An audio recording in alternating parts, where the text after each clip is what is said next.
ମାନବ ଜୀବନର ଲକ୍ଷ୍ୟ ଈଶ୍ୱରକୁ ପାଇବା। ତେଣୁ ଆଧ୍ୟାତ୍ମିକ ଚିନ୍ତା କରନ୍ତୁ।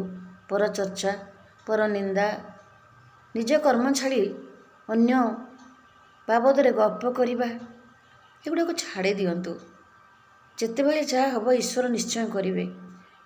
ଆମେ କେବଳ କର୍ମ କରିବା, ତପ, ଧ୍ୟାନ, ଜପ ଠାକୁରଙ୍କ ଉଦ୍ଦେଶ୍ୟରେ ହିଁ କରିବା। ସମୟ ସରି ଆସୁଛି ଆଜ୍ଞା। ଆଉ କେତେ ଦିନ କିଏ ଜାଣିଛି? ଆଜିର ଗଳ୍ପ ହୁଏତ କାଲିକି ନଥିବ। ବର୍ତ୍ତମାନ କ'ଣ ହେଉଛି ଆଉ ଟିକକୁ କ'ଣ ହେବ ତାହା ମଧ୍ୟ ଆମେ ଜାଣିନେ।